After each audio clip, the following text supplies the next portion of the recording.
heureuse de vous retrouver pour cette nouvelle émission. Bonjour chez vous, c'est votre rendez-vous quotidien avec l'actualité politique au plus près de chez vous avec nos partenaires de la presse quotidienne régionale, des télévisions locales et des radios.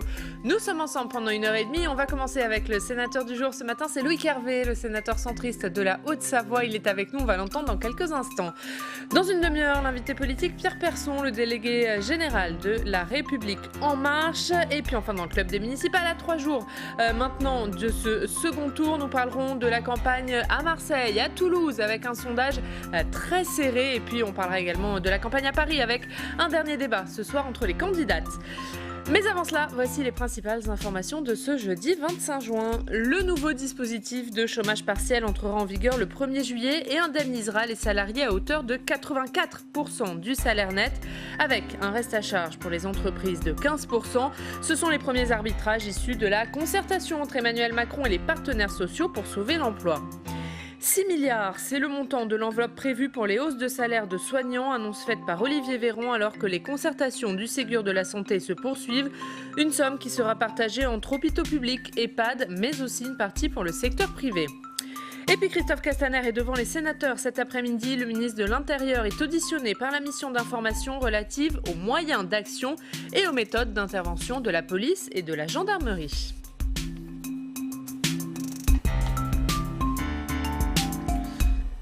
Bonjour Loïc Hervé. Bonjour. Merci beaucoup d'être avec nous ce matin, avec sénateur plaisir. de la Haute-Savoie. Vous êtes membre du groupe Union Centriste. On va commencer par des questions d'actualité. Et d'abord cette lettre qui fait polémique, écrite par Emmanuel Macron pour dédouaner son bras droit Alexis Kohler, soupçonné de prise illégale d'intérêt quand il était à Bercy. Une démarche qui ne manque pas de faire réagir la classe politique. Avant de vous entendre, on va regarder ce sujet de Béatrice Finzan. Cette lettre, datée de l'été 2019 et signée par Emmanuel Macron, aurait permis de classer sans suite l'affaire Alexis Kohler, selon les révélations de Mediapart qui se les procuraient. Le quotidien en ligne dénonce une ingérence de l'exécutif dans une procédure judiciaire qui aurait couvert un mensonge d'État. Aussitôt, l'exécutif réagit et joue sur les dates. Le ministre d'alors, Emmanuel Macron, a effectué une note factuelle portant sur l'exercice par Alexis Kohler de ses fonctions au sein du ministère de l'économie. Et c'est donc qualité d'ancien ministre de l'économie et donc supérieur hiérarchique d'Alexis Kohler qui était alors son directeur de cabinet. Ce courrier, je préfère le préciser, a été rédigé sur un document libre, sans en-tête de la présidence de la République, afin d'éviter toute confusion. À l'époque, visé par une enquête pour prise illégale d'intérêt, Alexis Kohler fait l'objet d'un rapport de police accablant. Après la réception de cette lettre par le parquet national financier, un second rapport d'enquête classe l'affaire. Pour la droite, la séparation des pouvoirs n'existe plus. Est-ce qu'il y a encore des compatriotes qui pensent qu'il n'y a pas d'ingérence entre la justice et la sphère du pouvoir ? Qui peut penser aujourd'hui en France qu'il y a une parfaite indépendance de la justice ? Des juges d'instruction ont relancé les investigations visant le secrétaire général de l'Élysée à la demande de l'association anticorruption Anticor. Loïc Hervé, que pensez-vous des révélations sur cette lettre écrite par Emmanuel Macron ? Je ne sais pas ce que cette lettre proprement dit aura comme conséquence. Visiblement, l'enquête pénale reprend. Donc c'est finalement ce qu'il y a de plus important. Moi, je crois à l'indépendance de la justice et je crois surtout à la séparation des pouvoirs. Et on voit bien dans un certain nombre d'affaires que le poids de l'exécutif peut être important dans le déroulement d'une enquête judiciaire. Et vraiment, dans notre pays, dans la période dans laquelle nous sommes et dans laquelle nous entrons, il est indispensable que la justice puisse faire son travail de manière la plus indépendante qui soit. Et elle est encore indépendante. Vous n'avez pas de doute, contrairement à Bruno Retailleau. Non, mais elle doit l'être. Et jamais l'exécutif ne doit peser de tout son poids. D'ailleurs, cette question de l'exécutif, on le voit dans l'ensemble des discussions qu'on peut avoir avec lui, vis-à-vis du Parlement, vis-à-vis des corps intermédiaires, vis-à-vis de la justice, vis-à-vis de l'administration. Le poids et la lourdeur de l'exécutif parfois conduit à des choses comme ça où on peut finalement se poser la question de savoir si... Donc vous aussi, vous avez des doutes sur une totale indépendance de la justice aujourd'hui ? Non, je n'ai pas de doute parce que je pense que les magistrats dans notre pays sont très attachés à cela. Mais je me dis qu'il faut que nous soyons, et c'est le rôle du Parlement dans le contrôle de l'exécutif, dans le contrôle du gouvernement, de faire très attention à ce que, à chaque moment, et quand des affaires touchent à l'entourage même du président de la République, nous soyons vraiment très vigilants à ce qu'on n'aille pas trop loin. L'autre actualité, c'est cette statue de Colbert taguée à l'Assemblée nationale, taguée de l'expression négrophobie d'État. Est-ce que c'est un acte que vous condamnez ? Absolument. L'histoire de France, et Dieu sait que le Sénat y est attaché, elle forme, comme disait Clémenceau, un bloc. Et les polémiques, elles ont toute leur légitimité, mais quand elles sont dans les facultés d'histoire et de sciences politiques, on peut remettre en cause la vie, l'histoire, de tel ou tel personnage, Schœlcher, Bonaparte, ou même Colbert. Simplement, Colbert, il est dans l'hémicycle ici au Sénat, au centre des 7 grands légistes de l'Ancien Régime que la monarchie de Juillet avait choisi pour orner l'hémicycle du Sénat avec Saint-Louis et Charlemagne. Je voudrais simplement qu'en France, on ait ce respect de notre histoire. On ne déboulonne personne, on ne macule personne de peinture, on respecte notre histoire telle qu'elle est.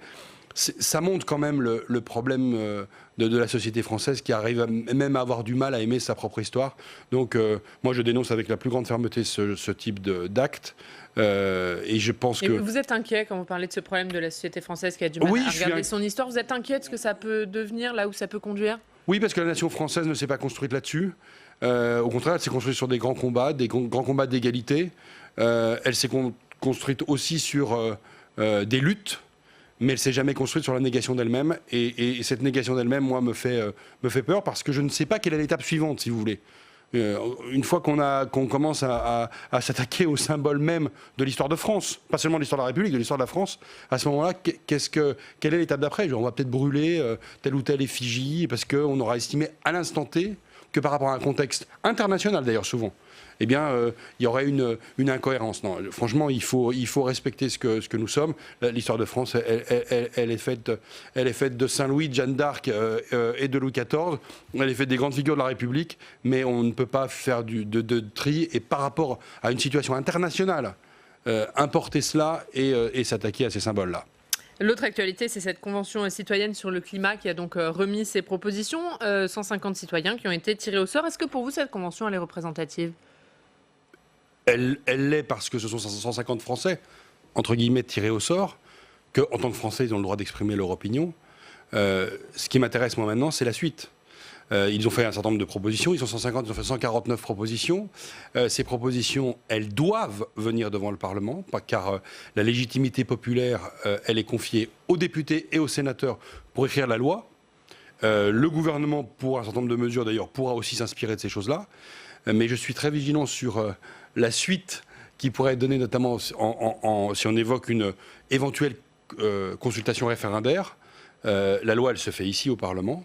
Et on ne doit, de mon point de vue, interroger les Français en direct que sur des grandes questions du type Europe, par exemple. L'entrée de la Grande-Bretagne dans l'Union européenne avait donné lieu à un référendum en France. Ça, c'est une question qui était importante à l'époque d'être posée aux Français. Donc vous n'êtes pas favorable à un référendum sur ces propositions ? Moi, le référendum QCM, où on demande aux gens s'ils veulent passer de 130 à 110 ou s'ils veulent que telle ou telle mesure environnementale soit prise, qu'elle soit d'ailleurs de nature législative, réglementaire ou je ne sais quoi, je trouve que c'est très risqué sur un plan démocratique, puisque ça affaiblira le rôle du Parlement, la capacité d'amendement, la capacité de débat, et surtout ça interdira toute forme de débat avec la société. Puisqu'on va limiter le champ de la discussion à un certain nombre de questions, et ces questions seraient, puisque la décision n'est pas prise, seraient posées par le président de la République aux Français en direct. Encore une fois, ce tête-à-tête avec les Français, il n'est pas si gaulien que ça. Pour moi, il détourne l'esprit même des institutions. Sur certaines de ces propositions, est-ce que vous êtes favorable, par exemple, à l'abaissement de la vitesse à 110 km/h sur les autoroutes ? Est-ce que ça, c'est une bonne idée ? Non, je pense que c'est une très mauvaise idée. D'ailleurs, on a vu ce que ça avait donné sur le 90 vers le 80. Je pense que la question des... Oui, c'est un risque d'une nouvelle fronde, notamment des élus locaux. Mais bien sûr, franchement, laissons aux préfets, aux présidents de conseils départementaux pour les routes départementales la capacité d'adapter la vitesse des grandes voiries, alors des routes départementales, des ex-nationales ou des autoroutes, notamment je pense aux voies urbaines, des contournements d'agglomération. Laissons ce pouvoir aux préfets et aux présidents de conseils départementaux de pouvoir décider ensemble des mesures les mieux adaptées en fonction de l'accidentologie. Mais ces mesures nationales qui consistent à dire on décide nationalement pour des raisons environnementales, tout à fait contestables d'ailleurs, de baisser la vitesse, moi ça me paraît complètement absurde. Ma foi, si cette décision, cette erreur nouvelle devait être commise, on la combattrait comme on l'a combattue d'ailleurs au moment du 90 à l'heure. Est-ce qu'il y a quand même des propositions où vous vous dites oui, c'est bien, c'est une bonne idée, il faut suivre ? La question climatique, et moi je viens d'un département où l'environnement est une question très importante. Vous imaginez la Haute-Savoie, ce que ça représente en termes de préservation du massif du Mont-Blanc, de pollution de l'air, de mobilité, de défense des écosystèmes, de la forêt. Moi je suis très impliqué sur les questions forestières par exemple.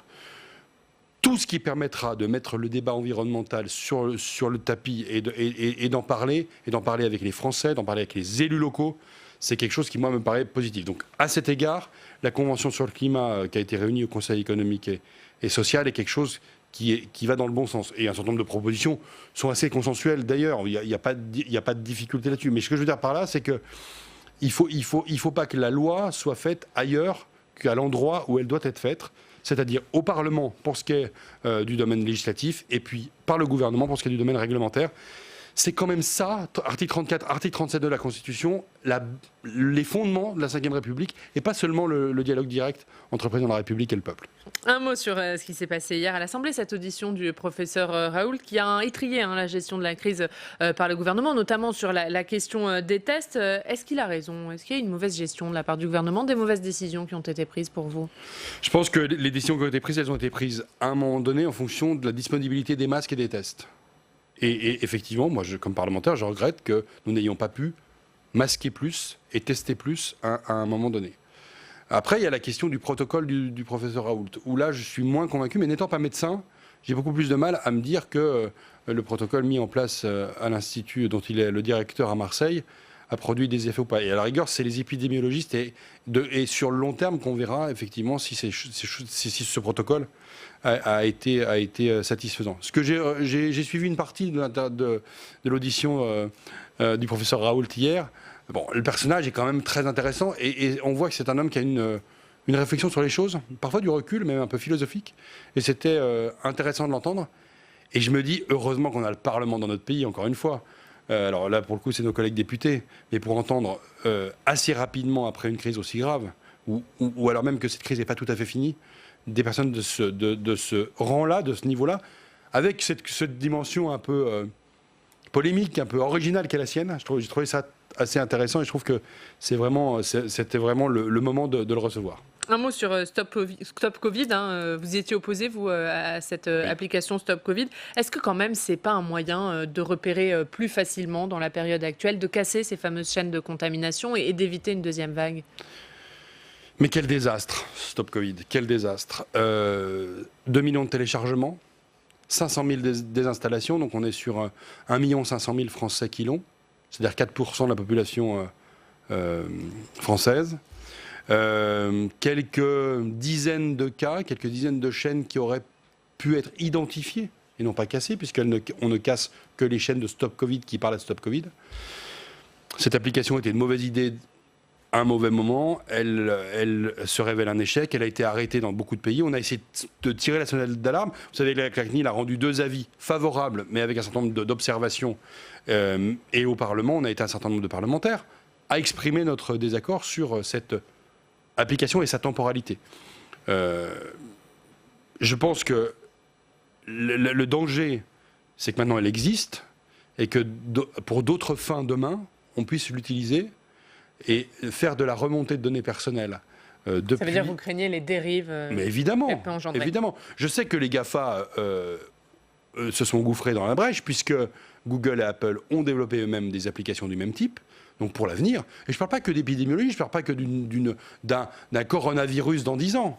Je parle de mouvements sociaux, je parle de liberté d'expression, je parle de lutte contre le terrorisme, où on pourrait, un gouvernement, peut-être moins démocratique que celui que nous avons aujourd'hui, un gouvernement pourrait être tout à fait mal inspiré et utiliser ce type de technologie. C'est comme la dynamite et le nucléaire. Une fois que vous avez le dispositif, vous pouvez faire le meilleur et le pire avec la même technologie. C'est pour ça que je pense que c'était une très mauvaise idée et que la France ne s'est pas honorée d'avoir eu recours à cette application.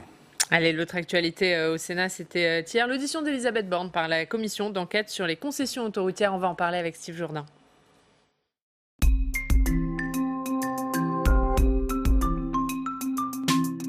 Et bonjour Steve. Bonjour Yann, bonjour Loïc Hervé. Et si vous allez donc nous parler de cette audition d'Elisabeth Borne, ministre de la Transition écologique, qui a donc été auditionnée hier par la commission d'enquête chargée des concessions autoroutières. Oui, alors pourquoi Elisabeth Borne devant une telle commission ? Il faut revenir 10 ans en arrière. En 2005, le Premier ministre Dominique de Villepin décide de privatiser les autoroutes pour la jolie somme de 14,8 milliards d'euros. Le problème, c'est que cette décision n'a jamais fait consensus. Beaucoup d'élus ont dénoncé et continuent de dénoncer un désastre financier, voire un cadeau attribué aux sociétés concessionnaires privées. Un seul chiffre, Oriane, il va s'afficher. Entre 2006 et 2019, ces sociétés ont empoché plus de 27 milliards d'euros de dividendes. Écoutez ce que dit Elisabeth Borne au sujet de cette décision de privatiser en 2005.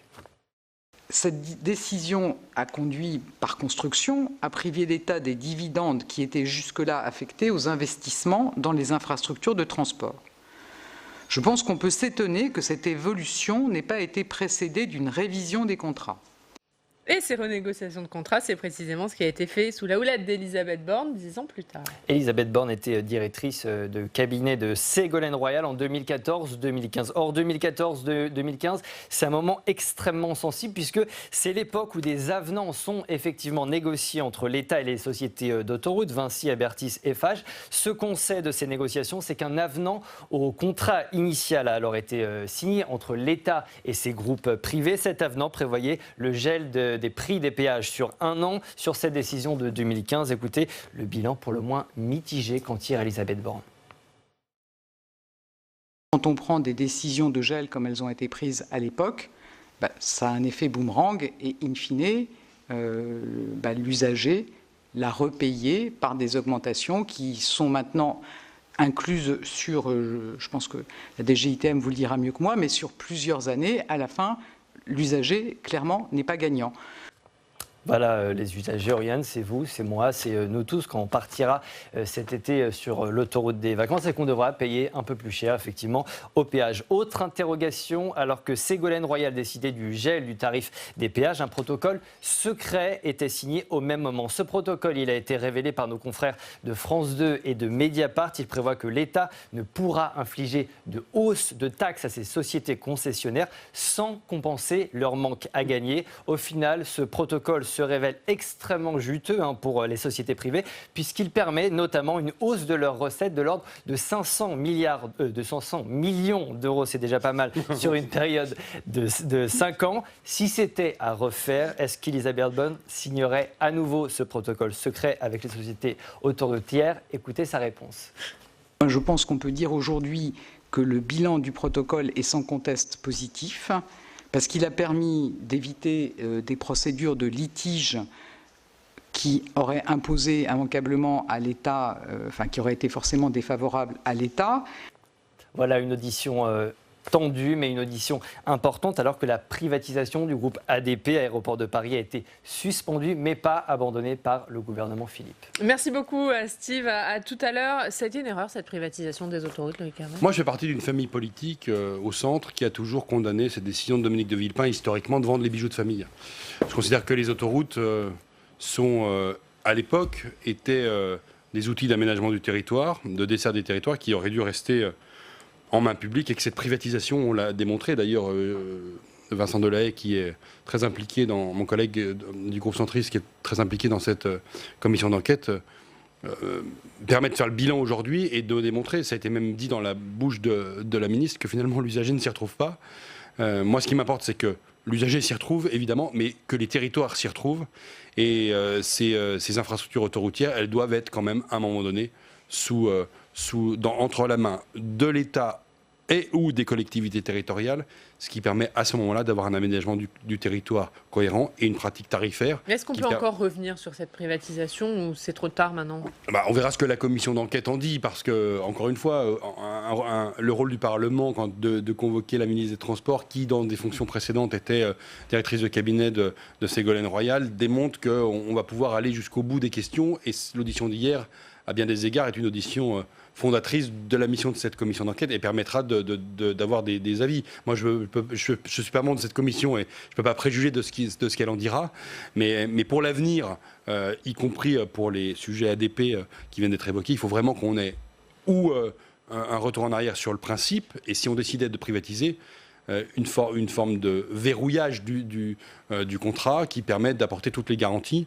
L'État ne peut pas tout faire, hein. L'État ne peut pas non plus être capable de gérer des infrastructures de transport aussi complexes, je pense notamment à un aéroport, que ça. Donc je ne suis pas totalement opposé à la privatisation de ce type d'infrastructure. Par contre, il faut vraiment avoir une capacité à tout mettre sur la table. D'ailleurs, quand on entend parler de protocole secret, moi, dans une république, ça me fait un peu peur. L'autre actualité au Sénat, c'est Gérard Larcher qui va présenter la semaine prochaine les propositions du Sénat sur la décentralisation. Qu'est-ce que vous en attendez? Quelles doivent-elles être ces propositions?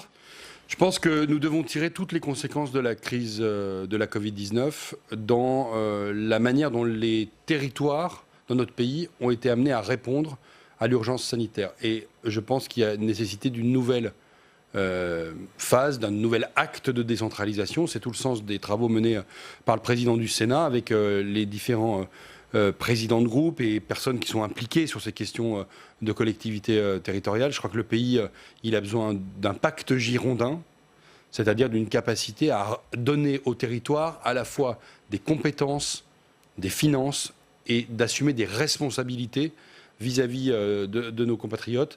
L'État obèse, l'État centralisé, l'État parisien qui décide tout seul a démontré dans un certain nombre de mesures, c'est-à-dire hors du régalien, a démontré parfois sa faiblesse.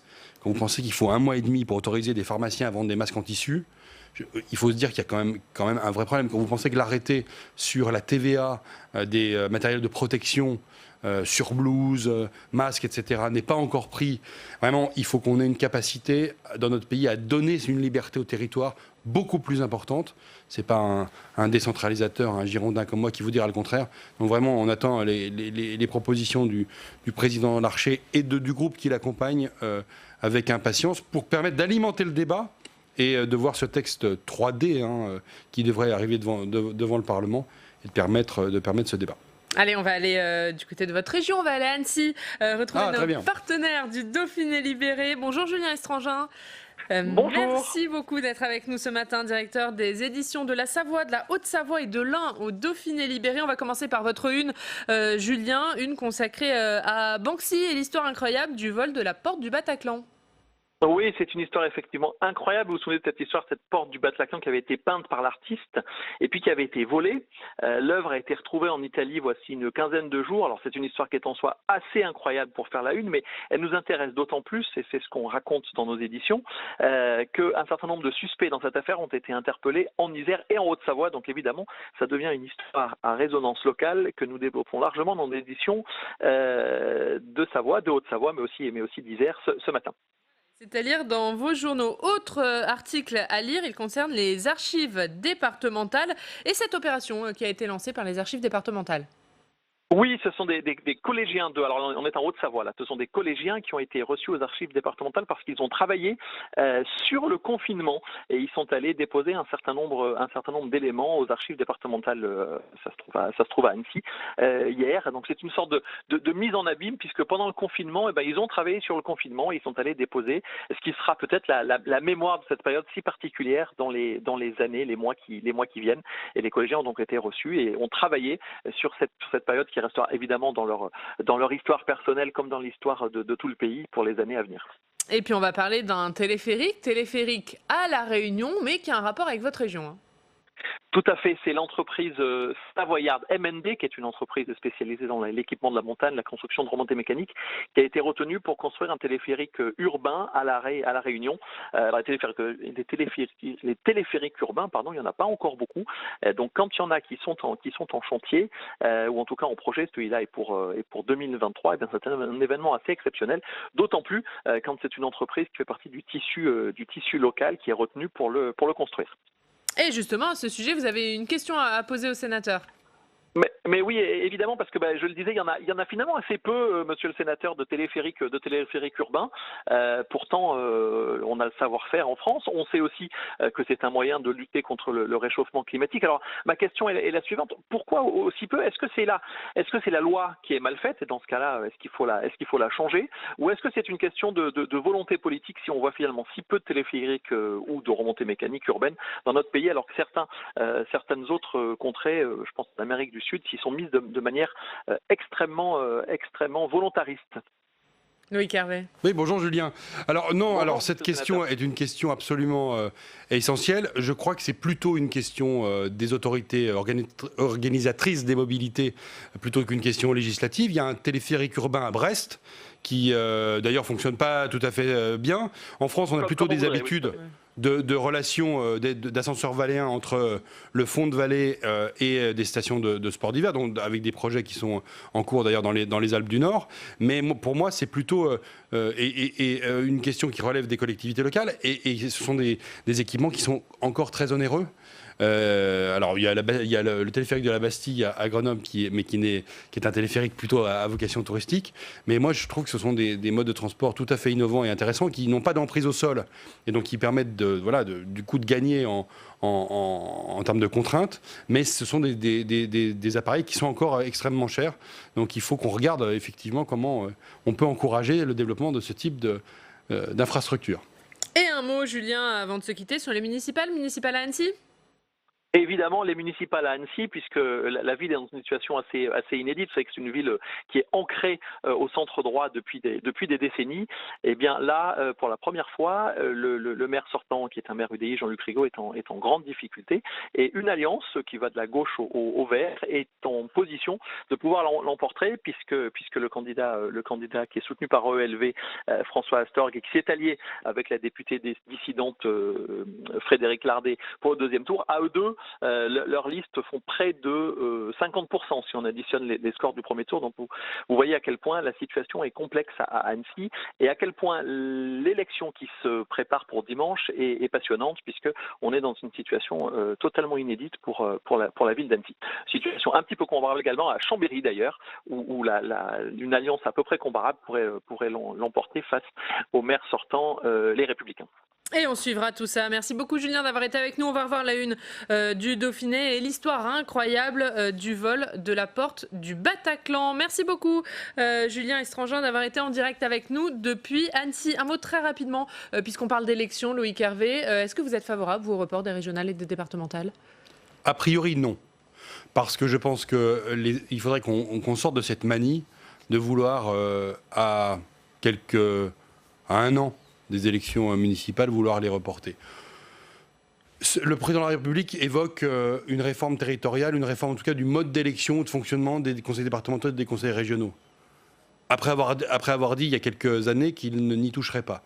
Moi, honnêtement, la priorité du pays n'est pas à ce type de décision. Pour moi, c'est un acte fort de décentralisation qu'il faut, mais pas toucher au mode électoral. On aura le temps de le faire. D'ailleurs, rappelez-vous l'affaire du conseil territorial, la chose avait avorté. C'est pour revenir à ça, franchement. Non, merci. Et ce sera le mot de la fin. Merci beaucoup. Merci Loïc Hervé d'avoir été avec nous ce matin. Dans 2 minutes, c'est Pierre Persson, le député de Paris, délégué général adjoint de La République En Marche, qui sera avec nous. Mais d'abord, on va regarder un extrait des questions d'actualité au gouvernement qui avait lieu hier au Sénat. Et on va regarder cette question du sénateur socialiste Franck Montaugé qui interroge Muriel Pénicaud sur l'indemnisation du chômage.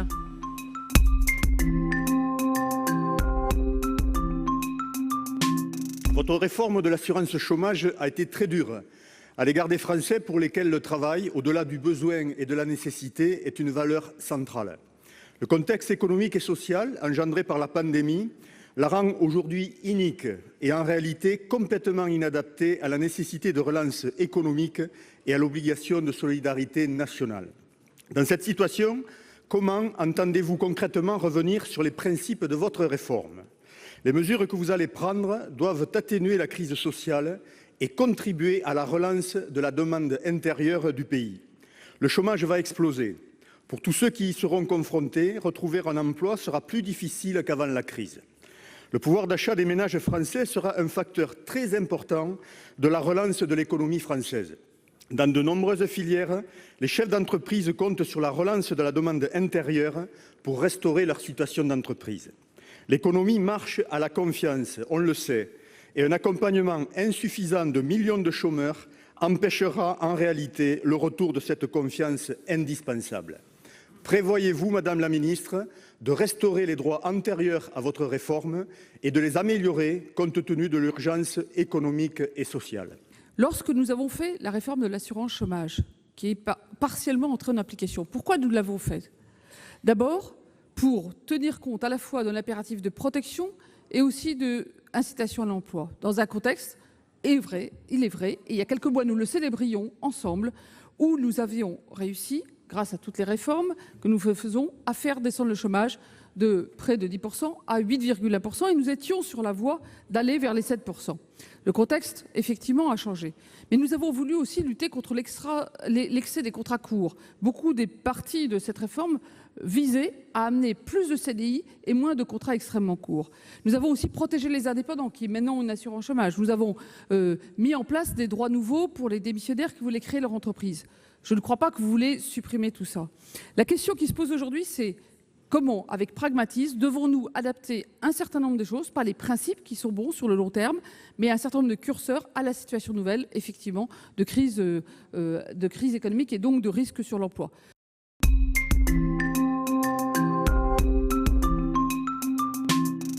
Et notre invité politique ce matin, c'est Pierre Persson. Bonjour. Bonjour. Vous êtes député de Paris, délégué général adjoint de La République En Marche. Merci beaucoup d'être avec nous ce matin. On est ensemble pendant 20 minutes pour une interview en partenariat avec la presse quotidienne régionale représentée par Stéphane Vernet. Bonjour Stéphane. Bonjour. Qui dirige le bureau parisien du quotidien Ouest France. On va commencer par cette lettre, Pierre Persson, cette lettre qui fait polémique, lettre écrite par Emmanuel Macron pour dédouaner son bras droit, Alexis Kohler, soupçonné de prise illégale d'intérêt quand il était à Bercy. Est-ce qu'Emmanuel Macron a enfreint la séparation des pouvoirs et tenté de faire pression sur la justice?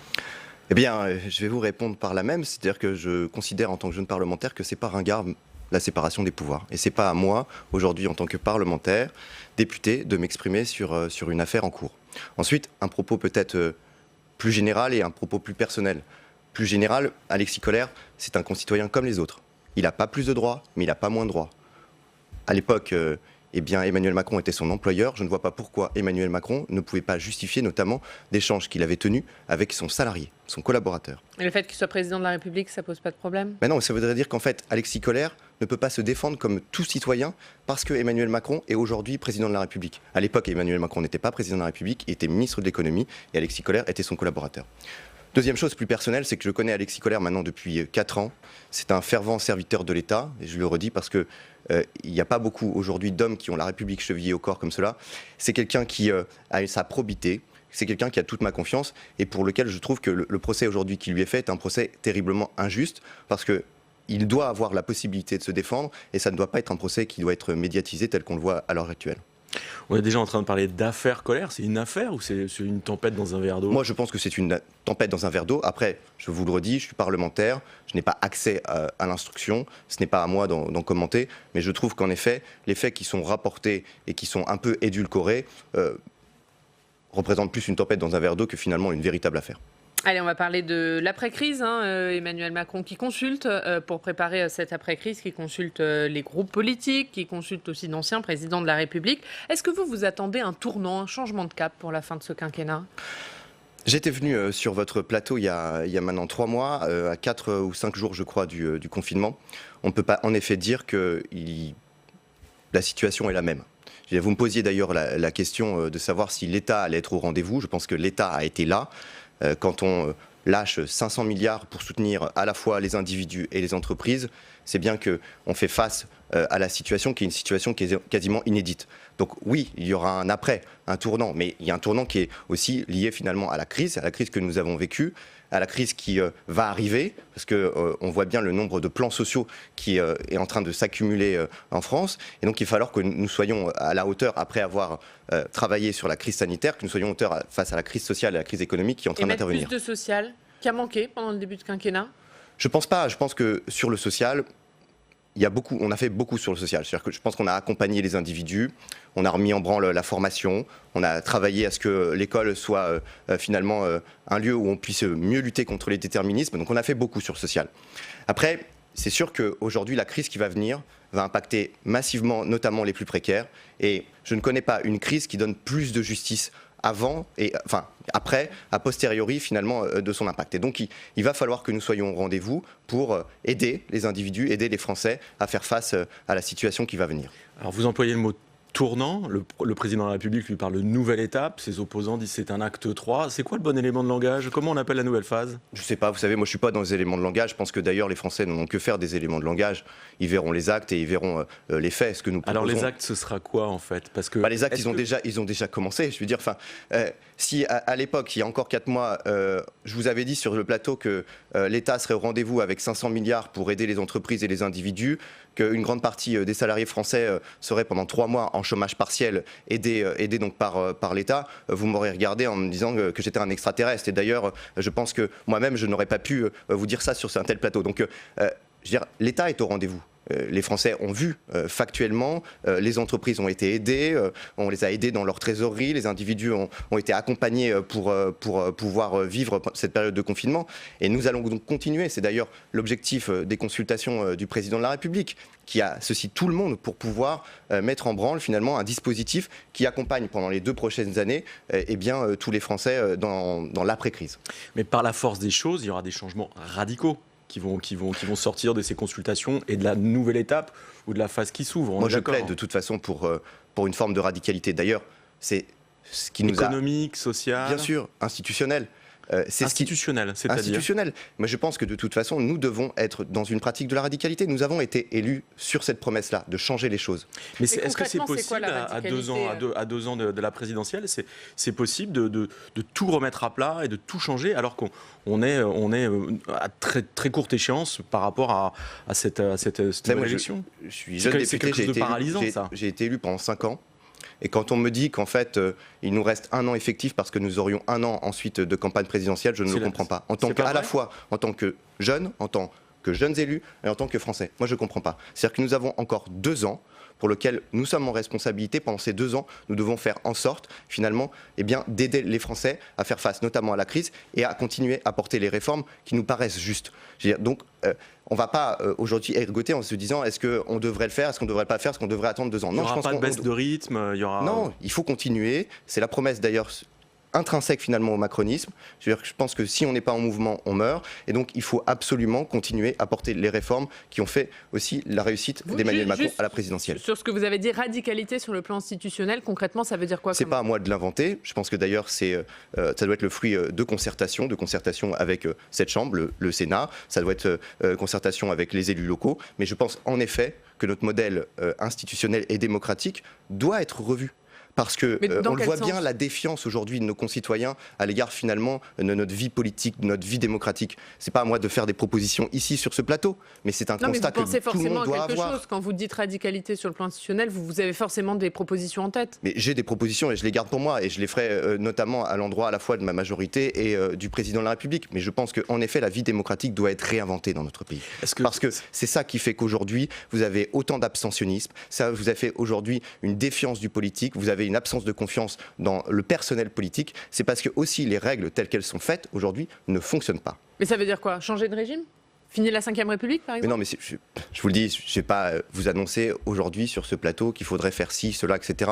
D'ailleurs, vous voyez bien quand vous bougez un indicateur, c'est aussi le fonctionnement de nos institutions qui est complètement bouleversé. Donc c'est un sujet extrêmement sérieux, mais on ne peut pas en effet se satisfaire d'un statu quo. Ça vaut pour l'institutionnel, ça vaut pour le social, ça vaut aussi pour l'économie. Est-ce que ça commence par un nouveau gouvernement réinventé, pour reprendre un mot d'Emmanuel Macron, c'est-à-dire structuré de manière totalement originale, très différente de ce qui a existé jusqu'à aujourd'hui? Vous êtes partisan de ça? Pareil, c'est pas à moi de faire des annonces de l'exécutif. Je suis ni président de la République, ni Premier ministre.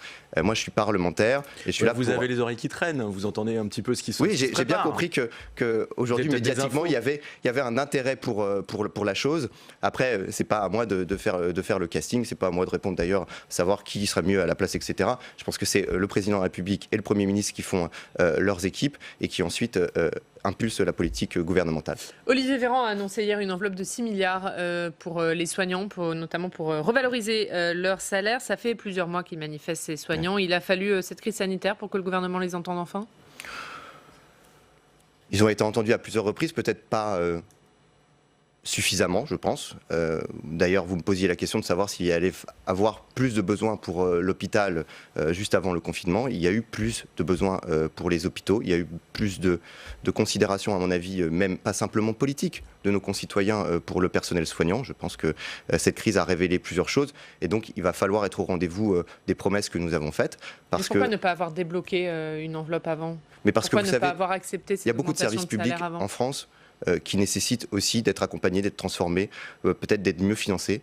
Mais je veux dire, il y a des choix qui sont faits et quand j'entends parfois une partie de l'opposition qui dit c'est la Macronie qui a tué le service public hospitalier, je dis on marche sur la tête. Je veux dire, nous sommes arrivés 3 ans au pouvoir, la situation qui était la nôtre, elle perdurait depuis déjà bien longtemps. Aujourd'hui, on va continuer à améliorer à la fois le fonctionnement hospitalier et aussi revaloriser les personnels soignants qui font un job extrêmement important dans notre pays. Et donc, il faut être au rendez-vous des promesses. Après, je ne vais pas venir vous solder comme ça, d'un coup d'un seul, ce qui fait que pendant 15 ans, la situation s'est dégradée.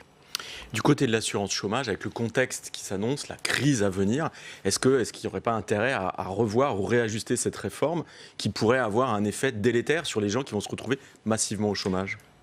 C'est d'ailleurs ce que nous avons fait. C'est-à-dire que le constat initial, c'était que nous n'atteignions pas le plein emploi, mais en tout cas qu'il y avait une reprise économique. C'est-à-dire qu'il y avait de nouveaux, c'est plus la perspective. De nouveaux travailleurs qui rentraient sur le marché du travail et qu'il y avait un flux qui était un peu plus tendu qu'avant avec une baisse du chômage. Et donc, on a décidé de réadapter les modalités, en effet, de l'assurance chômage. C'était la réforme portée il y a quelques mois. Mais là, le contexte change. Le contexte a changé, c'est pour ça que nous avons décidé finalement de suspendre cette réforme et d'attendre avant sa mise en œuvre. Parce qu'on ne sait pas, en effet, ce que sera le marché du travail dans 4 mois. Moi, je ne peux pas le dire, je pense que les économistes peinent à le dire, et donc il faut anticiper, mais il faut aussi savoir travailler sur le temps présent, et en l'occurrence, cette réforme, elle devra, à mon avis, s'adapter aussi aux conditions du travail en France, et c'est pour ça que nous l'avons suspendue pour le moment. Et la réforme des retraites, qu'est-ce qui va se passer ? Je vous disais sur la réforme des retraites, et ça c'est mon avis plus personnel, même s'il n'existe pas en politique, notamment quand vous êtes numéro 2 d'un mouvement, mais je veux dire, il n'y a aucune crise qui crée de la justice. Et le constat que nous avons fait, que j'ai fait et que beaucoup de mes collègues ont fait lorsqu'ils ont porté notamment cette promesse de la réforme des retraites pendant la campagne présidentielle, c'est que le système était injuste. Je ne considère pas que après la crise du Covid, le système soit plus juste. Est-ce qu'il est plus juste pour les femmes qui sont moins payées finalement que les hommes ? Est-ce qu'il est plus juste pour les agriculteurs ? Non, je ne pense pas. Donc je pense qu'il faudra que nous tirions aussi les conséquences de cette injustice dans le cadre des retraites et que nous continuions aussi à envisager... il faut remettre cette réforme sur la table ? Oui, peut-être pas de la même façon, peut-être pas avec la même méthode, mais en tout cas, il faut que, en effet, nous considérions que la situation qui était... réforme. Pas la même. Je ne sais pas si c'est la même réforme en tant que telle, dans toutes les dispositions, mais en tout cas, le principe, la genèse même de cette réforme, elle n'a pas changé parce que les injustices qui étaient latentes avant le confinement, aujourd'hui, sont toujours aussi présentes. Ce qui a un petit peu changé, c'est que cette réforme systémique, elle était possible parce qu'il n'y avait pas de problème d'équilibre du système. Ce n'est plus le cas du tout aujourd'hui. Est-ce que c'est encore possible de faire une mesure systémique sans s'attaquer à une réforme financière de ce système ? Il faudra tout remettre à plat. Après, je vous le redis, moi, les règles comptables, à la fois, je considère qu'en effet, il ne faut pas être dépensier à outre mesure, c'est-à-dire qu'il faut faire attention à notre déficit et à notre dette. Je ne fais pas partie de ceux qui considèrent que de toute façon nous pouvons tout dépenser sans évidemment regarder l'accumulation de cette dette qui pèsera notamment sur les générations futures, les gens qui aujourd'hui commencent à rentrer sur le marché du travail. Mais la réforme systémique, on n'était pas obligé de toucher aux paramètres de la réforme. Est-ce que là il va falloir augmenter, repousser l'âge de départ ? Est-ce qu'à un moment il va falloir résoudre cette question financière ? Il faudra peut-être y travailler dans les années à venir. Mais le principe de la réforme que nous avons promis aux Français, qui a été validé par l'élection présidentielle.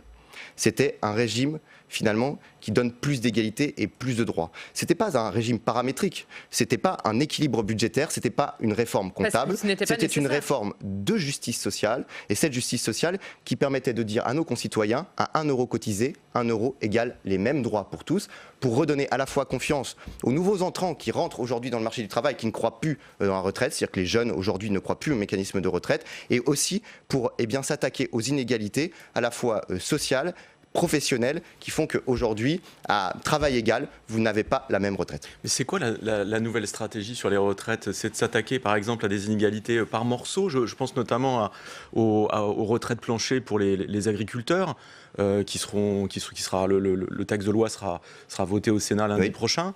Est-ce que vous allez comme ça procéder à des ajustements en attendant la grande réforme? Je ne veux pas faire de politique. Vous aviez suspendu par le passé est acceptable aujourd'hui? Pour revenir sur ça d'ailleurs, ce que vous disiez, je ne veux pas faire de politique politicienne, mais enfin, toutes nos oppositions, droite et gauche confondues, nous ont dit que la réforme des retraites que nous prévoyons, c'était d'ailleurs en décembre, était une réforme injuste. Aujourd'hui, j'ai grand plaisir de voir notamment le président Chassaigne, qui est un député communiste, se saisir de dispositions que nous avions promis aux Français et qui considère que donc en fait finalement ce sont des dispositions qui sont justes. Son projet de loi date de décembre 2016 et c'est le gouvernement qui a fait barrage l'année dernière. Mais c'était prévu, c'est-à-dire la revalorisation des retraites agricoles, c'est ce que nous avions prévu dans toutes les interventions que nous avons faites. Dans la grande réforme des retraites. Bien sûr, bien sûr. Donc je me félicite finalement qu'aujourd'hui une partie de l'opposition soutienne un bout de la réforme des retraites que nous proposions à l'époque. Je pense qu'en effet, il va falloir aller plus loin et il va falloir aller travailler finalement à combler les inégalités professionnelles de certaines catégories et notamment aussi des femmes qui dans notre pays sont moins protégées lorsqu'elles partent à la retraite. Un mot sur l'audition du professeur Raoult, Stéphane? Est-ce que vous l'avez suivi déjà? Et quelle est l'impression générale que vous a donnée le professeur Raoult dans cette audition? Je l'ai suivi partiellement, à vrai dire, avec mes collaborateurs hier. De mon point de vue, je veux dire, et c'est ce que je vais essayer de ne pas faire ce matin, je pense qu'on ne doit pas faire de la politique avec la science. C'est ce qu'il est en train de faire? En tout cas, la science ne serait plus la science, elle se perdrait si elle faisait de la politique. Je ne sais pas si Didier Raoult fait de la politique. En tout cas, Didier Raoult est un spécialiste. C'est quelqu'un qui est reconnu dans son domaine pour ses compétences scientifiques. Après, je pense que je me garderais bien faire de la politique avec le sujet. Parce que je pense qu'on l'a bien vu d'ailleurs, M. Raoult en a été confronté lui-même. Il y a des situations qui ont évolué. Et à un instant T, en janvier, certaines choses ont été énoncées d'ailleurs par lui-même, qui ont été invérifiées ensuite après. Et lui-même s'est contredit plusieurs fois. Donc je pense qu'il n'y a pas aujourd'hui un scientifique dans notre pays qui détient l'unique vérité. Il y a des scientifiques, et d'ailleurs je vois bien ce qui est un peu en train de monter, c'est-à-dire qu'il y a un scientifique qui prend toute la lumière, au détriment d'ailleurs de centaines de milliers d'autres qui font un travail et qui ont parfois des thèses qui sont différentes. Et je pense que les thèses de M. Raoult ne valent pas plus finalement que les thèses aujourd'hui d'autres épidémiologistes. Et donc je ferai très attention là-dessus. Et nous sommes dans le cadre d'une commission d'enquête, c'est bien normal. C'est un outil institutionnel. Je pense qu'il faut le défendre. Je pense que c'est un outil qui... Et l'audition d'hier, pour vous, elle éclaire le débat public ou on en ressort Elle éclaire le débat public, mais vous dire qu'ensuite, il n'y a pas certaines interrogations qui naissent après cette audition, en tout cas de mon point de vue, moi je me suis posé plusieurs questions en regardant cette audition. Le rôle de l'opposition, et aussi parfois même comment dirais-je, ce qui était sous-jacent finalement derrière les interventions de M. Raoult. Mais en tout cas, ce que je veux dire, c'est qu'il a à la fois ses compétences scientifiques, mais moi je ferai très attention de ne pas faire de la politique avec la science. Allez, on va terminer en parlant des municipales. Un mot sur Paris d'abord, un dernier débat ce soir entre les candidates. Est-ce que le match est plié? Non, le match n'est jamais plié avant finalement d'avoir dépouillé le dernier bulletin de vote. Vous croyez encore à la victoire de La République En Marche à Paris? On a eu une campagne qui était difficile, je ne vous le dis pas, je ne dis pas le contraire. Après, je pense qu'en effet, il y a des endroits où nous pouvons gagner. Il y a certains arrondissements où nous pouvons faire des scores. Après, je vous dis... Mais pas remporter la mairie. Ça va être un challenge. Ça va être un challenge comme toute élection. Vous y croyez encore, vraiment? Moi, je ne souhaite pas faire des pronostics. Notamment, vous savez, je suis numéro 2 d'un parti. c'est pas à moi de venir dire avant le scrutin si on va gagner ou si on va perdre. C'est d'ailleurs d'une part aux électeurs, ça serait à mon avis très déplacé vis-à-vis des électeurs, et puis ça serait très déplacé vis-à-vis de nos candidats. Vous voyez, on a une élection qui était une élection compliquée, elle se terminera dimanche soir, on l'a bien vu à la fois parce que comme nous sommes un parti au pouvoir, c'est toujours plus compliqué, et nous avons en plus cette double difficulté d'être un jeune parti. Je veux dire, en 65, De Gaulle ne s'est pas réveillé avec une majorité municipale. Donc, pour autant, ça ne l'a pas empêché de continuer à gouverner. Et la République En Marche est en train de la construire, cette majorité municipale. Oui, je pense. Guérini affirme que vous aurez vos 10 000 conseillers élus. Vraiment ? Oui. Je pense que nous aurons en effet cet objectif de rempli. Mais pour autant, ce n'est pas simplement ça l'objectif. Le problème, c'est que vous n'aurez aucune grande ville. Non, mais nous aurons des acteurs à la fois de la société civile qui seront en responsabilité dans les mairies. Nous aurons à la fois des gens qui sont engagés en 2017, qui ont soutenu le président de la République et qui ont décidé que leur engagement devait se matérialiser par un mandat. Vous savez, il y a un an, François Baroin disait il y aura plein de mairies en France qui n'auront pas de maire. Eh bien, je pense qu'aujourd'hui, cette théorie est invalidée. Nous avons eu quand même un engouement pour les municipales, nous avons eu un engouement en termes d'engagement. Et moi, je souhaite remercier, même au-delà simplement des troupes de La République En Marche, des candidats de La République En Marche, tous ceux qui se sont investis pour faire vivre aujourd'hui la démocratie dans les villes, dans les villages. Est-ce que quand même La République En Marche n'a pas échoué à s'implanter localement ? Je pense qu'elle a construit, à mon avis, ce qui est la base. Elle a commencé à s'implanter, construit les premières pierres finalement de ce que serait la gouvernance locale. Elle y participera. Je veux dire, la République En Marche sera présente dans les conseils municipaux. Vous vous inscrivez dans un processus de construction du parti. Sur le temps long. Oui, sauf que ça va être le temps très long. Parce que ce qui vous manque, c'est à un moment, vous pensiez quand même pouvoir prendre Paris, Lyon, encore une fois, par Strasbourg, et encore, c'est pas fait. Vous n'aurez aucune grande ville. Et le souci, c'est que pour la dynamique, elle va se mettre en place beaucoup plus lentement que ce que vous sur les élections municipales. Et je pense que La République En Marche a toujours eu un mot, c'était modestie et humilité. On l'a vu. Voilà, vous n'êtes pas trompé. Non, et je pense que c'est plutôt vérifié. Et je pense qu'il faut d'ailleurs toujours être humble avant même d'ailleurs que le scrutin soit joué. Donc, bien entendu que c'est un scrutin qui est compliqué pour un parti au pouvoir, pour un jeune parti. Mais notre objectif, c'est finalement d'implanter notre jeune force politique dans le paysage politique. Et je pense que nous avons pu semer finalement les premières graines qui nous permettront ensuite, à terme, d'avoir des acteurs politiques locaux qui, pourquoi pas, dans les années futures, prendront des mairies. Est-ce qu'après ces municipales, il va quand même y avoir des questions qui vont se poser au sein du Parti de la République En Marche ? Est-ce que vous allez devoir vous remettre en question et de quelle manière ? Mais on doit toujours se remettre en question. Vous savez, c'est pas que simplement les municipales. Quand vous êtes un acteur politique, que vous avez été élu face à Marine Le Pen en 2017, que vous avez mon âge, vous devez toujours vous remettre en question. Parce que sinon, finalement, vous correspondez à la fois pas à la promesse qui était la promesse macroniste, et puis ensuite, les Français considèrent que vous êtes en décalage. Donc oui, bien entendu.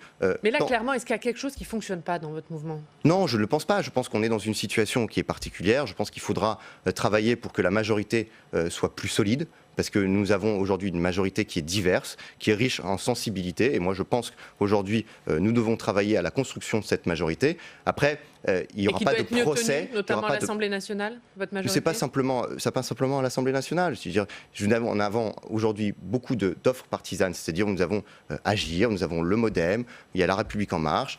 Nous continuons à travailler finalement à faire un bloc pour continuer la recomposition politique de notre pays. Et donc, il faudra très certainement, sur le cadre partisan, continuer à accroître finalement cette dynamique. Après, vous dire qu'il doit y avoir des procès qui sont faits pour ou contre les résultats des municipales, c'est pas du tout, à mon avis, ce qu'il faut que nous fassions. Nous ne sommes pas dans une logique de division, nous sommes dans une logique finalement de construction. En réalité, vos résultats modestes aux municipales vont vous obliger à travailler vos alliances avec vos partenaires naturels et à raisonner beaucoup plus en termes de blocs de la majorité présidentielle qu'en termes de République En Marche seule. Mais moi, ce qui m'intéresse, c'est d'aider le président de la République à porter le projet qui était le nôtre en 2017, qui se voit aujourd'hui complété, notamment après la crise, et l'aider pour 2022. Voilà, donc c'est pas simplement la République En Marche. Moi, ce qui m'intéresse, c'est d'aider le président de la République à porter les réformes qui aident nos concitoyens.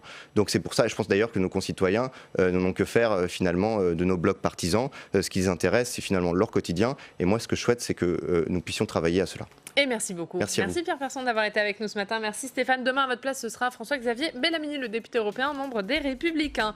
Et on passe tout de suite au Club des Territoires. La Mutuelle Nationale Territoriale, la Mutuelle des agents des services publics locaux vous présente le Club des territoires. ENGIE, acteur engagé dans la transition zéro carbone des régions, vous présente le Club des territoires.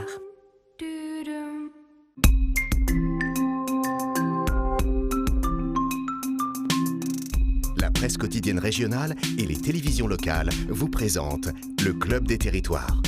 Le Club des territoires en partenariat avec la presse quotidienne régionale, les télévisions locales et les Indés radios. Avec nous aujourd'hui Thierry Dupont et Bruno Cotresse qui vont nous rejoindre. On va parler bien sûr des municipales, à 3 jours maintenant de ce second tour. On ira notamment à Marseille, on ira à Toulouse avec un sondage très serré, vous allez le voir. Et puis on parlera de ce dernier débat entre les candidates à la mairie de Paris. Mais avant cela, on va voir les autres infos de ces dernières heures de campagne. C'est avec Steve Jourdain.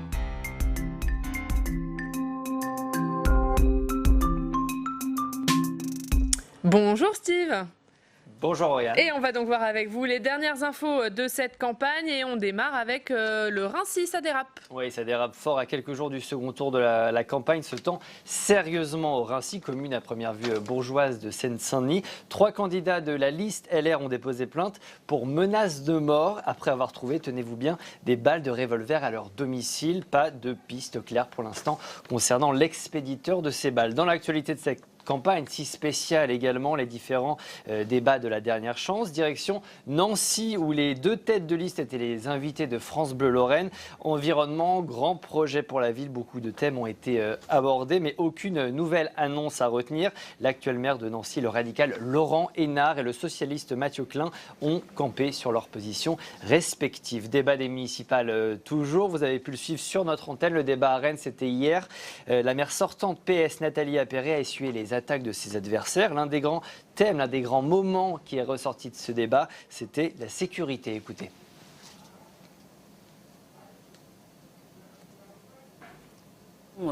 De cette campagne. Mais au-delà de l'incantation, la réalité, quelle est-elle?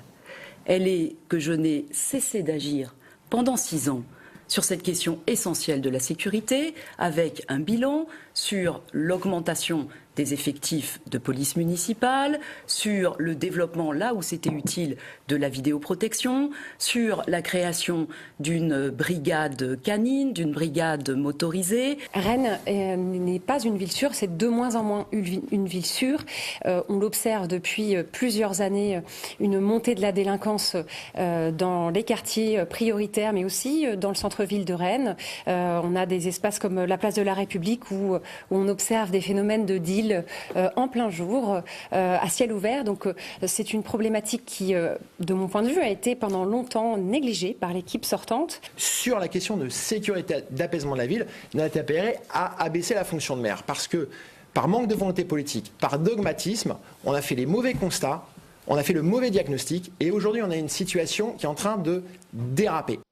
Alors on termine ce journal de campagne avec Marcel Bertholomé. Si vous ne le connaissez pas, sachez que plusieurs générations d'habitants de Saint-Seurin-sur-l'Île en Gironde le connaissent très bien puisqu'il s'agit du maire le plus âgé de France, 98 ans, et il sera au second tour ce dimanche. Il n'avait jamais été poussé jusqu'au second tour, c'est une première en 7 réélections. Il sera opposé à Évelyne Lavore-Cardona, 71 ans.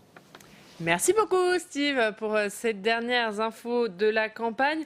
On va commencer avec un mot de Rennes. On a vu un débat hier entre les candidats à la mairie de Rennes qui était à suivre sur notre antenne d'ailleurs en partenariat avec TV Rennes et Ouest France.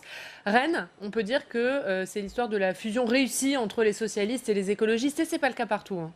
C'est surtout l'illustration du vieux monde, si je peux dire, parce que c'est une grande ville où la maire sortante est socialiste, où elle a reçu l'appui des Verts, alors qu'on a bien vu que ailleurs en France, ce n'est plus le cas. Ce sont souvent les Verts qui sont devant les socialistes. La hiérarchie s'est inversée. Rennes reste, comme Nantes, reste dans un format plus traditionnel. C'est l'ancien monde, Rennes. c'est peut-être, en tout cas, une partie de l'ancien monde, c'est sûr, mais on va voir cet ancien monde de toute façon continuer d'exister à travers ces élections municipales. Personnellement, je n'ai jamais vraiment cru à l'enterrement définitif de l'ancien monde. On sait qu'en politique, les morts ressuscitent. Et l'ancien monde va se rappeler quand même à nous au cours de ces élections municipales, pas seulement à Rennes, on le verra dans très nombreuses autres villes. Et on voit d'ailleurs des problématiques qu'on pensait celles de l'ancien monde, parce qu'au fond, la question des alliances à gauche, dans l'union de la gauche municipale, la question de qui est le leader, qui est le mieux placé, les désistements, etc., c'est vieux comme la gauche, en fait, et les élections municipales. Et on a vu au cours des 30-40 dernières années en France très fréquemment des tensions, des règles qui étaient édictées au niveau national par les partis politiques, qui étaient plus ou moins bien appliquées au niveau local en fonction des inimitiés, en particulier des têtes de liste. Donc, au fond, on revient vers des choses effectivement assez classiques. Alors Rennes, c'est la fusion réussie entre écologistes et socialistes. C'est pas le cas partout. C'est pas le cas notamment à Lille, où Martine Aubry et Stéphane Bally, le candidat des écologistes, ne se sont pas alliés pour ce second tour. Est-ce que Martine Aubry, elle peut le payer dans les urnes dimanche ? Il y a une certaine forme de lassitude. Elle-même n'avait pas caché qu'elle ne souhaitait pas normalement se représenter et qu'elle avait été finalement poussée à le faire parce qu'il n'y avait pas de dauphin, en tout cas de successeur qui pouvait... Voilà.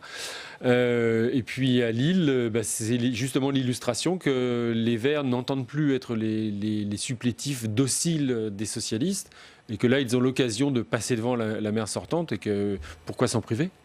C'est vraiment intéressant parce qu'on voit qu'à travers ces élections municipales, et Dieu sait pourtant que les électeurs vont peut-être pas beaucoup se mobiliser, on verra dimanche, mais alors néanmoins, à travers ces élections municipales, on voit effectivement une grille de lecture progressivement des futures échéances départementales, régionales, peut-être éventuellement présidentielles, qui est le leader, qui incarne la dynamique aujourd'hui à gauche. C'est pas seulement qui pèse le plus, parce qu'au fond, au bout du compte, on va s'apercevoir que le nombre de maires, le nombre de conseillers municipaux socialistes est sans doute bien plus important que celui des écologistes. Mais alors c'est le symbole qui incarne par contre de la dynamique, c'est-à-dire une capacité à aller de l'avant et à redonner un espoir à gauche. Et on voit que de ce point de vue-là, c'est extrêmement intéressant ce qui se passe entre les écologistes, les socialistes, dans certaines villes avec les insoumis également, puis aussi avec toute la nébuleuse des mouvements citoyens en dehors un peu des organisations politiques. Et de ce point de vue-là, ces élections municipales, elles ont beaucoup de choses à nous dire. Mais est-ce que quand même les socialistes, le Parti socialiste qui a connu des élections difficiles ces derniers mois, il n'est pas en train de montrer avec ces municipales qu'il peut toujours compter sur ses élus locaux ? Il a un réseau d'élus locaux, il a une bonne implantation locale, municipale.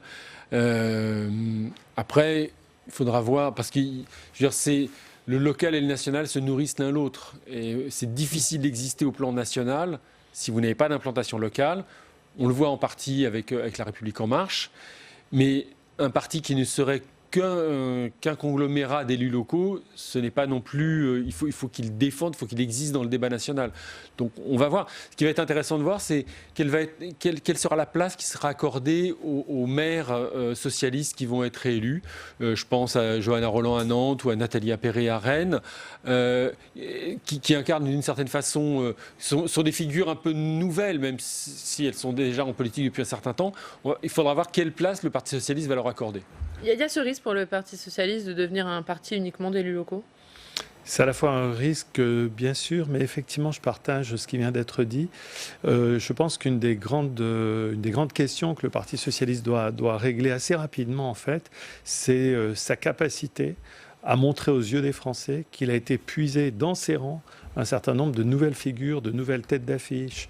Il y a clairement une question de capacité, de ce point de vue-là, à incarner aussi de la projection vers l'avant, vers l'avenir. Est-ce que le Parti socialiste est capable, dans les mois qui arrivent, à partir des municipales, de mettre sur le devant de la scène des personnalités nouvelles, alors peut-être pas totalement nouvelles dans la trajectoire politique, mais nouvelles aux yeux des Français, qui incarne aussi le renouveau. On ne peut pas imaginer que dans les rangs socialistes n'existe pas aujourd'hui des élus, des nouveaux élus qui incarnent, qui sont ambitieux, qui ont envie d'aller de l'avant. Donc je pense qu'effectivement, pour le Parti socialiste, avoir un certain nombre de nouvelles figures ou de figures locales qui vont montrer qu'elles sont toujours là, c'est une ressource en fait. Après, qu'est-ce qu'ils vont en faire?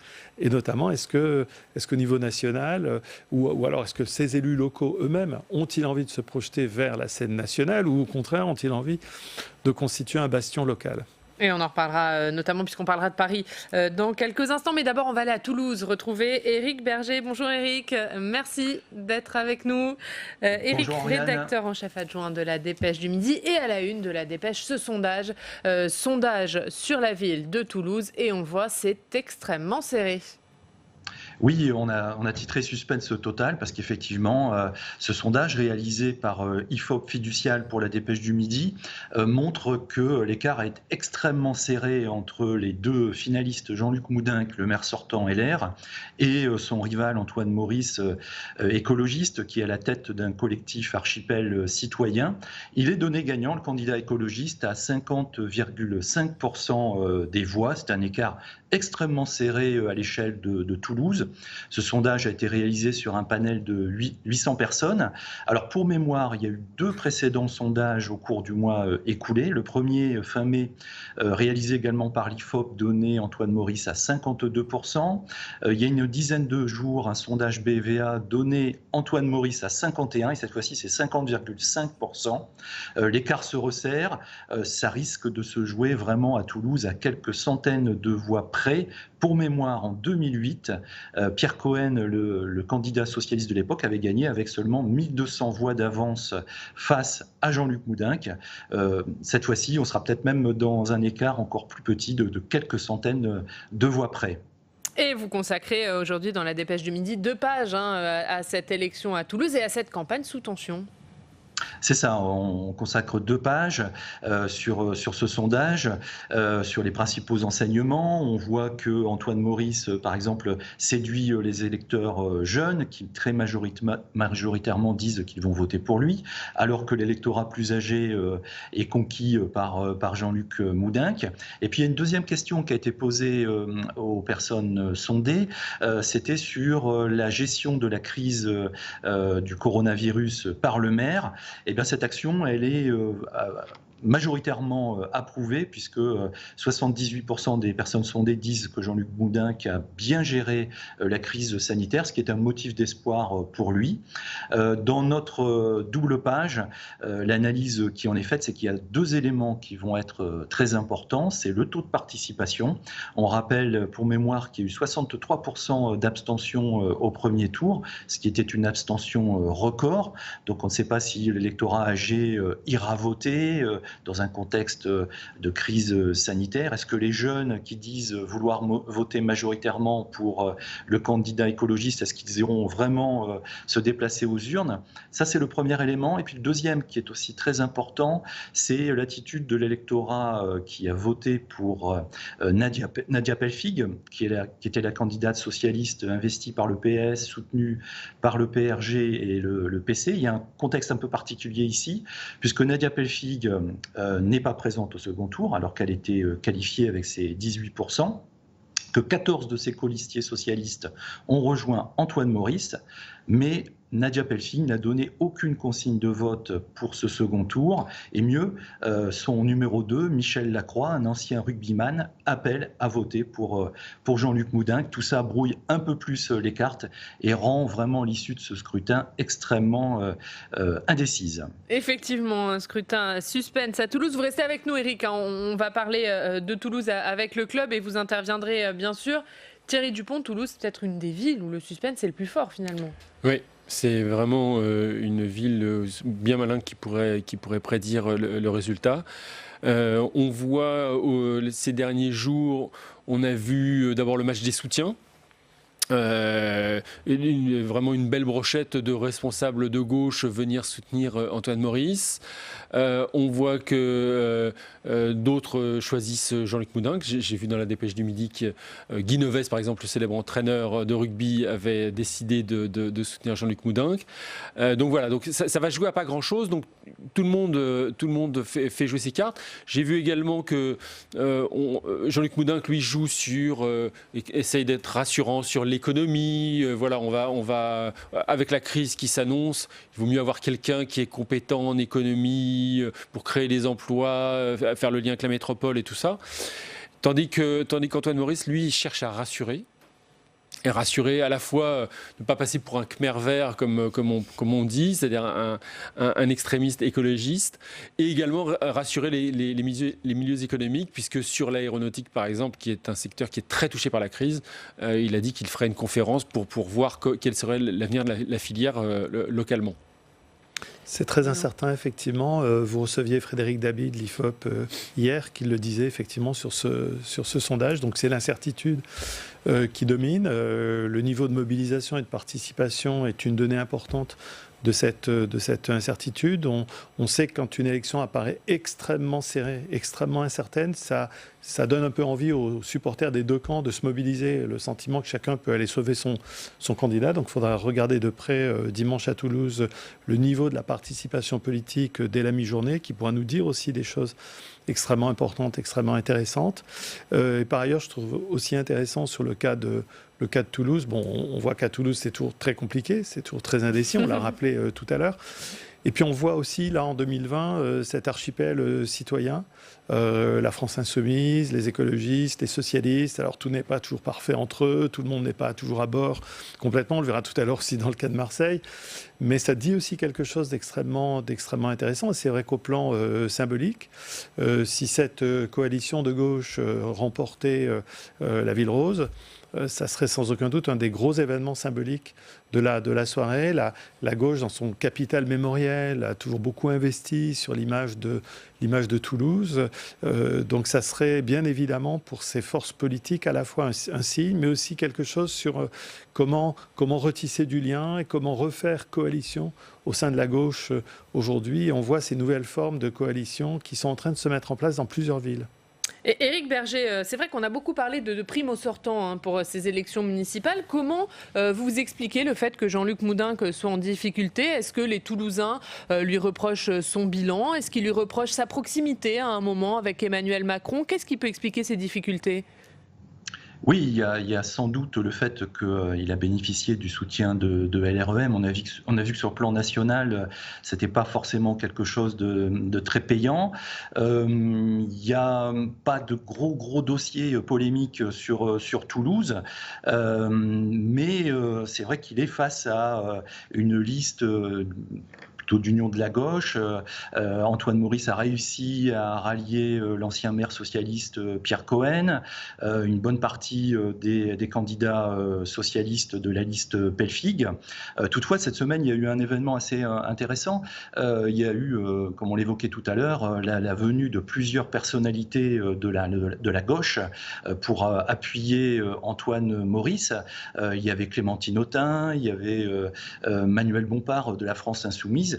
Et évidemment, la petite musique qu'on entendait pendant cette campagne du côté de Jean-Luc Moudenc a repris, le maire sortant qui joue un peu sur la peur, sur le fait que la gauche radicale risque d'arriver aux affaires à Toulouse. On a même vu il y a quelque temps le maire qui disait que c'était la porte ouverte aux gilets jaunes au Capitole. Vous voyez, il joue de son côté sur l'aspect un peu sécurisant du maire sortant. Et puis, il agite un peu le chiffon rouge, comme on dit, avec le risque de voir la gauche radicale arriver aux affaires. Il y a aussi quelques thèmes de campagne qui ont été abordés, qui sont un peu clivants. L'affaire de la 3e ligne de métro que défend Jean-Luc Moudenc. Du côté d'Archipel, on est un petit peu plus réservé, on préfère plutôt le tramway. Et puis aussi, quelque chose qui est attendu par les milieux économiques, c'est le projet de ligne à grande vitesse entre Bordeaux et Toulouse, que défend la présidente de région socialiste, Carole Delga, que défend aussi Jean-Luc Moudenc. Et il semble que quand même du côté du maire, de la liste, Archipel, on est beaucoup plus réservé sur ce grand projet de ligne à grande vitesse. Donc il y a quand même des dossiers assez clivants sur cette campagne des municipales. Et on suivra bien sûr les résultats à Toulouse avec vous, Éric Berger. Vous serez avec nous lundi matin dans notre émission spéciale. C'est pour suivre ces résultats du premier tour. On va revoir la une de la dépêche avant de se quitter. Toulouse, suspense total. Et ce sondage qui donne donc Antoine Maurice gagnant à 50,5%. Merci beaucoup Éric d'avoir été avec nous et à lundi. Merci. Un dernier mot sur Toulouse rapidement Thierry. Non, je voulais juste rappeler que Jean-Luc Moudenc avait été déjà maire de Toulouse dans les années 2000. Je crois que c'était entre 2004 et 2008 et que donc il y avait peut-être chez les électeurs une forme de volonté de renouvellement. Et Jérôme Cordelier qui nous a rejoint dans ce club. Un petit mot aussi rapidement sur Toulouse, Jérôme. Oui, bonjour, pardon de ne pas être avec vous. Sur Toulouse, évidemment, il y a une dynamique sondagière en faveur de la liste d'union de la coalition de la gauche. Mais il faut être prudent parce que d'abord, il y a un terreau facile pour la gauche. C'est la ville de Jean Jaurès. C'est une ville qui a souvent voté à gauche et qui a souvent exprimé de la rébellion. On l'a vu avec la liste Zebda aussi il y a quelque temps. Il faut rester prudent. Pourquoi ? D'abord, vous avez parlé de Nadia Pelfig. Le silence de Nadia Pelfig est quand même assez important parce que c'est quelqu'un qui est vice-présidente de la région et qui est très intégré dans le terreau local. Donc ça, c'est important. Ensuite, il y a un problème, si jamais la liste Archipel gagne, il y a quand même un problème de gouvernance parce que c'est quand même une alliance hétéroclite avec plusieurs forces de gauche. Voilà. Alors, il y a évidemment le côté associatif, mais il y a aussi beaucoup de partis qui ne sont pas d'accord entre eux. Donc, il y aura un problème de gouvernance. Et puis ensuite, la prudence, c'est que c'est vrai qu'à chaque fois, on a donné Jean-Luc Moudenc perdant. Donc c'est pour ça qu'il faut se méfier aussi des élans comme ça éruptifs sur cette ville en particulier. Et on en reparlera. Et j'ajoute, oui, pardon Oriane, j'ajoute aussi le grand élément clivant dont a parlé notre confrère, qui est la bataille de la LGV.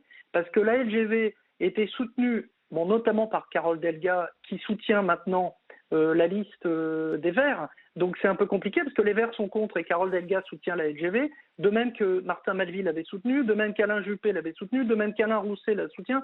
Enfin, tout le monde soutient la LGV qui désenclaverait Toulouse, évidemment.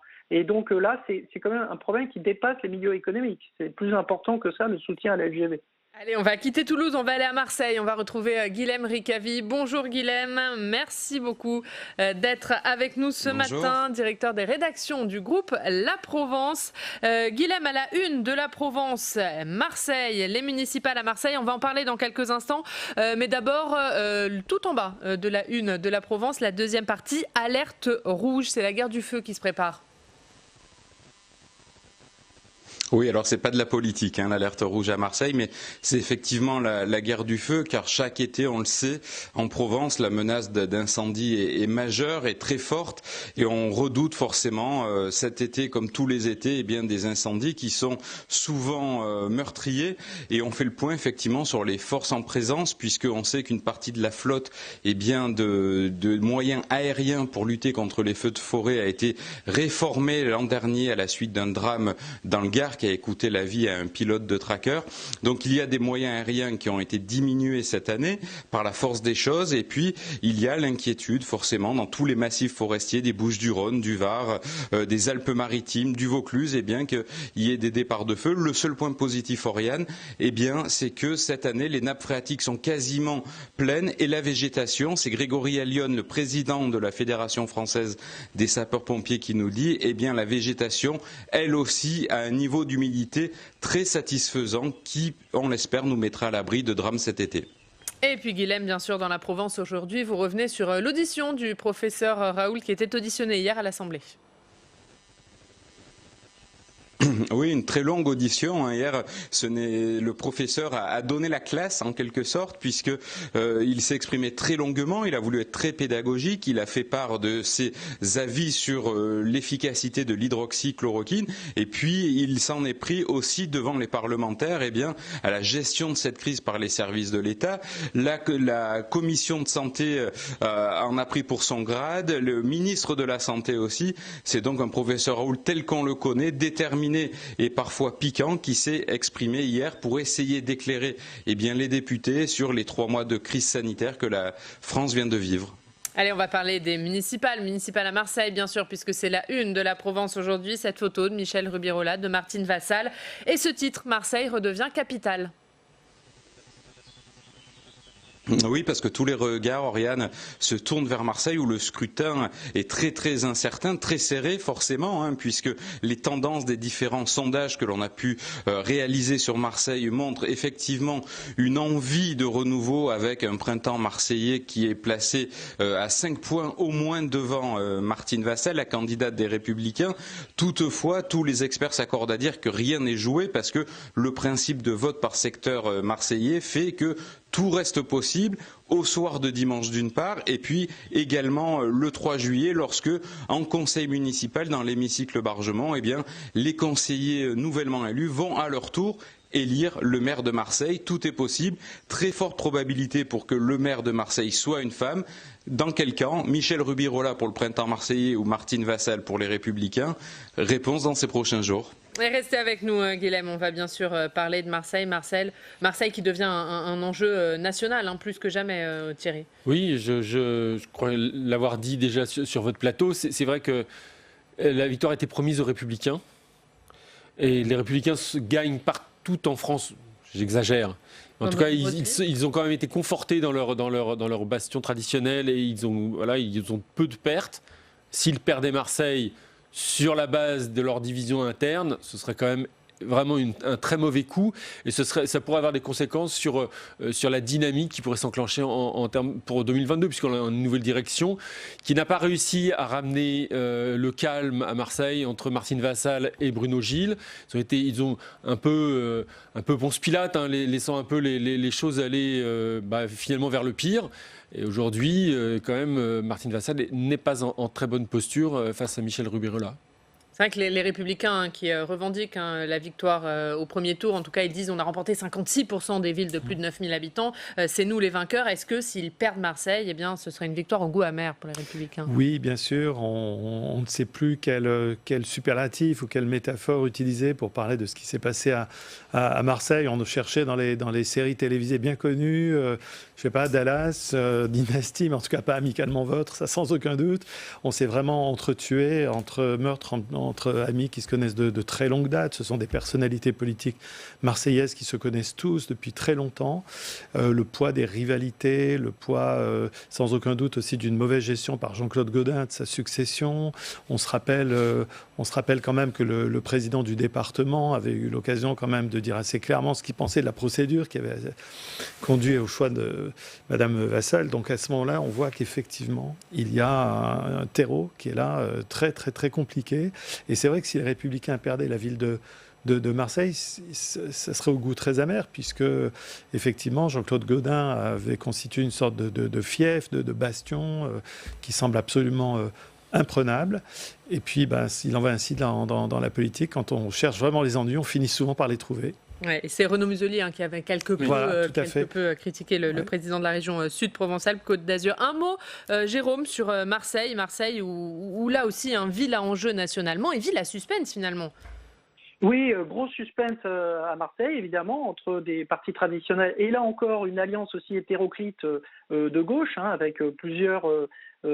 qui pose encore une fois aussi le problème de gouvernance future si jamais Madame Rubirola venait, même si elle est plus expérimentée que le leader des Verts de Toulouse. Mais c'est vrai que Marseille, ville symbolique, deuxième ville de France, les passions politiques sont toujours aiguisées à Marseille, donc là on le voit encore. J'aime beaucoup l'allusion de notre confrère là à Amicalement Vôtre. C'est vrai qu'on n'est pas du tout dans Amicalement Vôtre. Il y a à la fois un symbole politique des deux côtés, c'est-à-dire que si LR maintient son influence à Marseille, c'est important. Et si le collectif mené par Madame Rubirola l'emporte, c'est aussi un événement, effectivement. Et dans les deux cas, comme vous l'avez souligné, ce serait une femme qui serait à la tête de la deuxième ville de France. Donc, alors, peut-être Anne Hidalgo à Paris, sans doute Anne Hidalgo à Paris et une femme à la tête de Marseille, c'est quand même pas mal. Et c'est la grande novation politique voilà, de ce scrutin, j'imagine. Guilhem Ricavy, on entendait Éric Berger nous parler de Toulouse et dire la stratégie de Jean-Luc Moudenc, finalement, c'est d'alerter sur cette alliance de gauche et de dire attention, il y a un péril de l'extrême gauche, c'est le retour des Gilets jaunes aux portes du Capitole. C'est un peu la même stratégie à Marseille de la part de Martine Vassal, qui alerte sur ce péril que pourrait représenter une victoire de Michel Rubirola. Oui, effectivement, ces dernières semaines, Martine Vassal a beaucoup axé sa communication autour du retour des chars russes sur la Canebière. Elle a parlé de putsch à la cubaine, elle a utilisé toutes les métaphores révolutionnaires pour décrire cette liste du printemps marseillais. Il est vrai que cette gauche du printemps marseillais, ça vient d'être dit, est très hétéroclite. Elle va de la France insoumise à d'anciens socialistes. On sait les divergences internes au sein de la liste. Il y a pour le moment une unité d'apparence en amont du scrutin. On peut imaginer effectivement les distensions qui se feraient jour très rapidement si Michel Rubirola prenait le fauteuil de maire. Ce qui est certain aussi, c'est qu'il y a un échec, quoi qu'il arrive, déjà à Marseille, c'est l'échec de la droite qui n'a pas su se fédérer entre les divergences entre Bruno Gilles, Martine Vassal. Ils se présentent tous les deux comme de très vieux amis, avec un rôle là aussi de notre vieux ami commun à eux, c'est Renaud Muselier, vous l'avez dit à l'instant, qui a joué lui aussi un rôle dans cette campagne. La droite est partie divisée, elle risque au moment de faire les comptes de le payer au prix fort. Et merci beaucoup Guilhem. On va revoir la une de la Provence. Aujourd'hui, Marseille redevient capitale. Et peut-être un mot très rapidement Guilhem sur la Provence demain, puisque page spéciale sur les programmes des candidats à la mairie de Marseille. Oui, effectivement, on passe au crible les programmes pour, faute de débat public des candidats marseillais, donner des éléments, en tout cas de comparaison, de convergence et de divergence, pour faire le bon choix dimanche matin dans les isoloirs du côté de la Canebière ou au pied de la Bonne Mère. Voilà, à lire demain dans la Provence. Et Guilhem, bien sûr, on vous retrouve lundi matin dans notre émission spéciale pour voir avec vous les résultats de Marseille. Merci beaucoup Guilhem d'avoir été avec nous. On va, avant de se quitter, messieurs, on va regarder les unes de vos quotidiens régionaux aujourd'hui.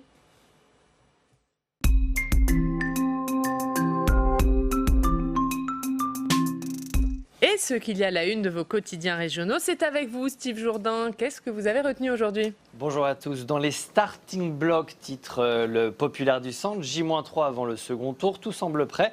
Les bureaux de vote s'organisent et s'apprêtent à accueillir les électeurs. La grande inconnue, on le sait, repose sur le pourcentage de participation ce dimanche. Beaucoup redoutent une abstention massive, voire historique. Dans la presse également, cette une de Paris-Normandie que vous allez voir, consacrée au second tour dans la ville du Havre. Alors on le sait, la bataille du second tour est des plus symboliques, puisqu'elle oppose Édouard Philippe au communiste Jean-Paul Lecoq. Et précisément, Paris-Normandie fait sa une sur celui qui veut jouer un mauvais tour au Premier ministre. Dans un entretien, Jean-Paul Lecoq l'assure, il va gagner car il s'appuie sur les catégories populaires.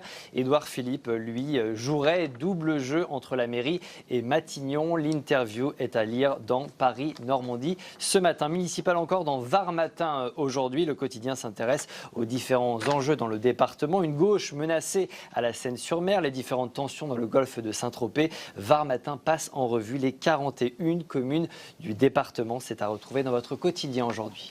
Et merci beaucoup Steve pour cette revue de presse. On va regarder ce qu'il y a dans vos journaux à vous. On va regarder Contexte. Cet article à lire sur Contexte, comment La République en marche transforme les textes de l'opposition à l'Assemblée nationale. Oui, on s'est intéressé à ce processus, c'est-à-dire que jusqu'à présent, les propositions de loi qui émanaient de l'opposition, classiquement, dans l'ancien monde, on les tuait dans l'œuf. Et là, en fait, avec la réforme du règlement, on les discute. Et donc, il ne faisait pas spécialement attention. Et puis, je ne sais pas si vous vous rappelez de ce pataquès autour du congé pour deuil parental. Et donc là, ils se sont dit, il faut quand même qu'on fasse attention. Alors, donc maintenant, il y a il y a une cellule chargée de surveiller les propositions de loi de l'opposition, que certains disent remplies ou des véhicules de démagogie. Bon, bref, ils font attention. Et quand ça les intéresse, ils dévitalisent de l'intérieur, ils désossent. Et ils en profitent pour faire passer leur propre morceau de texte.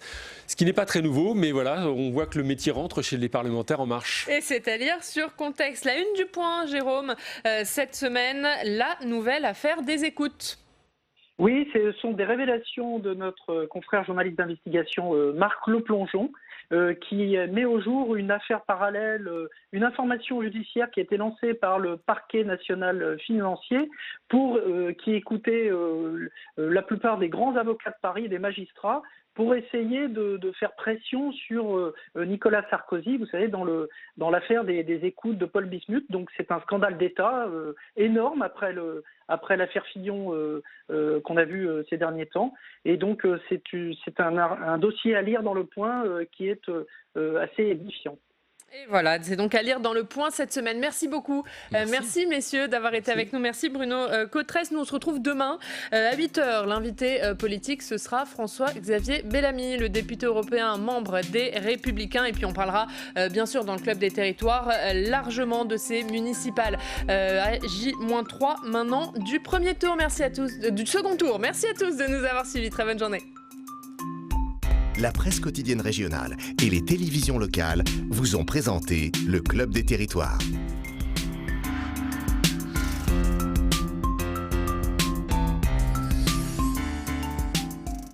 La Mutuelle nationale territoriale, la mutuelle des agents des services publics locaux, vous a présenté le Club des Territoires.